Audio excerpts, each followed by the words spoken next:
Hello ವೀಕ್ಷಕರೇ, ಎಲ್ರಿಗೂ ನನ್ನ ನಮಸ್ಕಾರಗಳು. Welcome to Nalina Munesh cooking channel. ಇವತ್ತು ನಾನು ನಿಮಗೆ ಒಂದು ನೀರು ದೋಸೆ ರೆಸಿಪಿನ ತೊಗೊಂಡು ಬಂದಿದ್ದೀನಿ. ಈ ನೀರು ದೋಸೆ ಟಿಫನ್ಗೆ, ಮಧ್ಯಾಹ್ನ ಊಟಕ್ಕೆ ಅಥವಾ ರಾತ್ರಿ ಊಟಕ್ಕೆ ತುಂಬಾ ಚೆನ್ನಾಗಿರುತ್ತೆ ಲೈಟಾಗಿ. ಬನ್ನಿ ಹೇಗೆ ಮಾಡೋದು ಅಂತ ನೋಡ್ಕೊಳ್ಳೋಣ. ಮೊದಲಿಗೆ ನಾನು ಈ ಲೋಟದಲ್ಲಿ 2 ಗ್ಲಾಸ್ ಅಕ್ಕಿಯಷ್ಟು ಅಕ್ಕಿನ ನೀರಲ್ಲಿ ನೆನೆಸ್ಕೊಂಡಿಟ್ಕೊಂಡಿದ್ದೀನಿ. ಒಂದು 3 ರಿಂದ 4 ತಾಸು. ಅಕ್ಕಿ ಸ್ವಲ್ಪ ಚೆನ್ನಾಗಿ ನೆಂದರೆ ದೋಸೆ ತುಂಬ ಚೆನ್ನಾಗಿ ಬರುತ್ತೆ. ಇದಕ್ಕೆ ಒಂದು ಅರ್ಧ ಬಟ್ಲಷ್ಟು ಕಾಯಿ ತುರಿ ತೊಗೊಂಡಿದ್ದೀನಿ, ರುಚಿಗೆ ತಕ್ಕಷ್ಟು ಉಪ್ಪು, ಹಾಗೆ ಸ್ವಲ್ಪ ಅನ್ನ ತೊಗೊಂಡಿದ್ದೀನಿ. ಅನ್ನ ಆಪ್ಷನಲ್, ಬೇಕಂದರೆ ಹಾಕ್ಕೊಳ್ಳಿ. ಅನ್ನ ಹಾಕೋದ್ರಿಂದ ದೋಸೆ ತುಂಬ ಸ್ಮೂತಾಗಿ ಚೆನ್ನಾಗಿ ಬರುತ್ತೆ. ಕೆಲವೊಬ್ಬರು ನೀರು ದೋಸೆಗೆ ಬರೀ ಅಕ್ಕಿ ಮಾತ್ರ ಹಾಕ್ತಾರೆ, ನಾನು ಸ್ವಲ್ಪ ಅನ್ನ ಹಾಕ್ಕೋತೀನಿ, ತುಂಬಾ ಸಾಫ್ಟಾಗಿ ಚೆನ್ನಾಗಿ ಬರುತ್ತೆ. ಬನ್ನಿ ಹೇಗೆ ಮಾಡೋದು ಅಂತ ನೋಡ್ಕೊಳ್ಳೋಣ.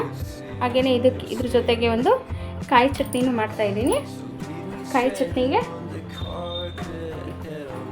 ಕಾಯಿ ತೊಗೊಂಡಿದ್ದೀನಿ, ಹಾಗೆ ಹಸಿಮೆಣಸಿನ್ಕಾಯಿ, ಸ್ವಲ್ಪ ಹುಣಸೆ ಹಣ್ಣು, ಶುಂಠಿ, ಕೊತ್ತಂಬರಿ ಮತ್ತು ಸ್ವಲ್ಪ ಕರಿಬೇವು ತೊಗೊಂಡಿದ್ದೀನಿ. ಬನ್ನಿ ಹೇಗೆ ಮಾಡೋದು ಅಂತ ನೋಡ್ಕೊಳ್ಳೋಣ. ಬನ್ನಿ ಮೊದಲಿಗೆ ನೀರು ದೋಸೆಗೆ ಹಿಟ್ಟು ರೆಡಿ ಮಾಡ್ಕೊಳ್ಳೋಣ. ಇದಕ್ಕೆ ನೆನೆಸಿರೋಂಥ ಅಕ್ಕಿನ ಹಾಕೋತಾ ಇದ್ದೀನಿ.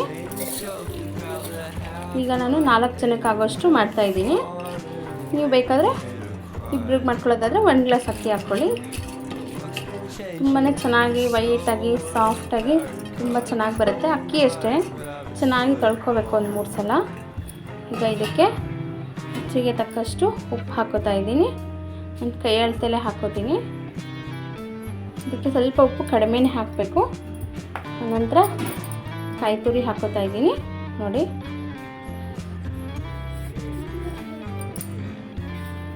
ಆಮೇಲೆ ಸ್ವಲ್ಪ ಅನ್ನ ಹಾಕೋತಾ ಇದ್ದೀನಿ. ಅನ್ನ ಆಪ್ಷನಲ್, ನಿಮ್ಗೆ ಬೇಕು ಅಂದರೆ ಹಾಕೋಬೋದು, ಬೇಡ ಅಂದರೆ ಸ್ಕಿಪ್ ಮಾಡ್ಬೋದು. ಅನ್ನ ಹಾಕಿದ್ರೆ ಸಾಫ್ಟಾಗಿ ಚೆನ್ನಾಗಿ ಬರುತ್ತೆ.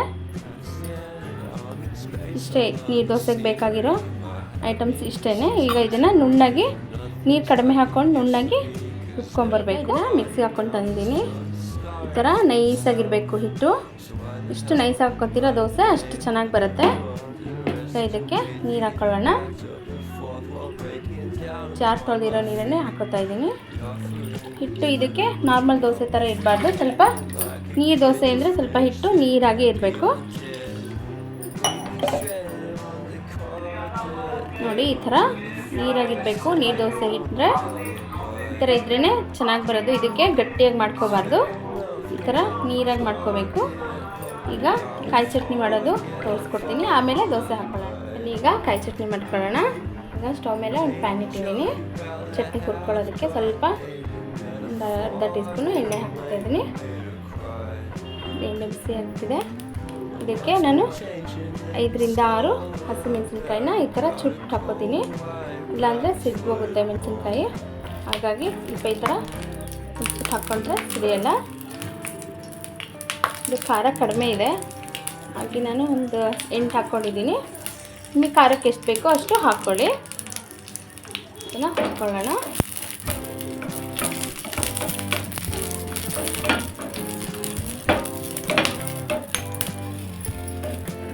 ಇದು ಫ್ರೈ ಆಗಿದೆ. ಇದಕ್ಕೆ ಎಲ್ಲನೂ ಹಾಕ್ಕೊತಾ ಇದ್ದೀನಿ. ಕಾಯಿ ಬಿಸಿಲುಗಾಲದಲ್ಲಿ ಬೇಗ ಚಟ್ನಿ ಕೆಟ್ಟೋಗ್ಬಿಡುತ್ತೆ, ಹಾಗಾಗಿ ಸ್ವಲ್ಪ ಬಿಸಿ ಮಾಡ್ಕೊಂಡು ಮಾಡಿದ್ರೆ ಬೇಗ ಕೆಡೋದಿಲ್ಲ. ಹಸಿದು ಹಾಗೆ ಹಾಕಿದ್ರೆ ಕೆಟ್ಟೋಗ್ಬಿಡುತ್ತೆ ಚಟ್ನಿ. ಈ ಥರ ಸ್ವಲ್ಪ ಫ್ರೈ ಮಾಡ್ಕೊಂಡು ಹಾಕ್ಕೊಂಡ್ರೆ ಚೆನ್ನಾಗಿರುತ್ತೆ.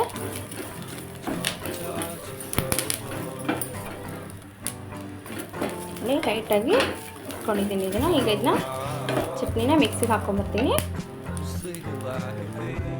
ಈಗ ಚಟ್ನಿ ರೆಡಿಯಾಗಿದೆ. ಈಗ ಇದಕ್ಕೆ ಒಂದು ಒಗ್ಗರಣೆ ಹಾಕ್ಕೊಳ್ಳೋಣ.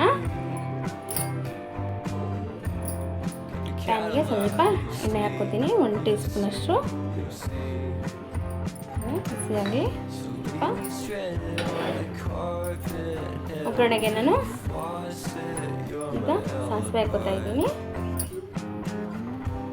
ಎಣ್ಣೆ ಕಾದಿದೆ, ಸಾಸಿವೆ ಹಾಕ್ಕೊತಾ ಇದ್ದೀನಿ.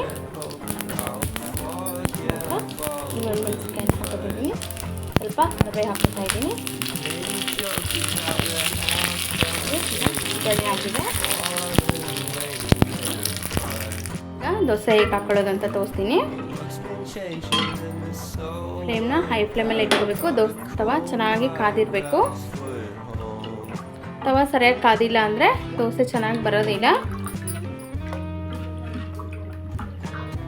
ನೋಡಿ ಹೀಗೆ ಹಾಕ್ಕೊಂಡು ಈ ಥರ ಸ್ಪ್ರೆಡ್ ಮಾಡ್ಕೋಬೇಕು.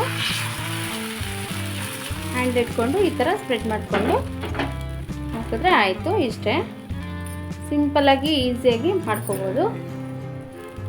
ಈಗ ಇದಕ್ಕೆ ಸ್ವಲ್ಪ ಎಣ್ಣೆ ಹಾಕೋತಾ ಇದ್ದೀನಿ. ತುಪ್ಪನಾದರೂ ಹಾಕೋಬೋದು, ಎಣ್ಣೆನಾದರೂ ಹಾಕೋಬೋದು.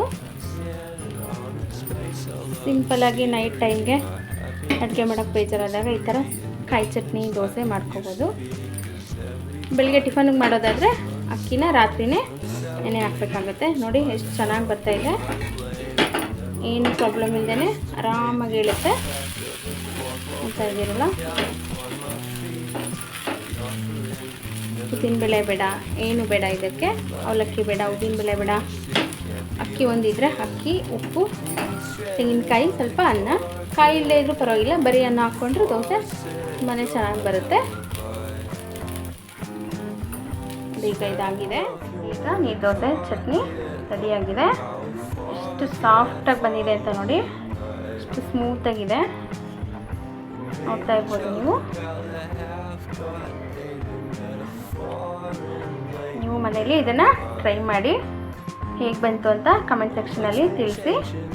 ಹಾಗೆ ನಮ್ಮ ಚಾನೆಲ್ನ ಮೊದಲನೇ ಸಲ ನೋಡ್ತಿರೋರಾದರೆ ನಮ್ಮ ಚಾನೆಲ್ನ ಸಬ್ಸ್ಕ್ರೈಬ್ ಮಾಡ್ಕೊಳ್ಳಿ, ಶೇರ್ ಮಾಡಿ, ಕಮೆಂಟ್ ಮಾಡಿ. Thank you.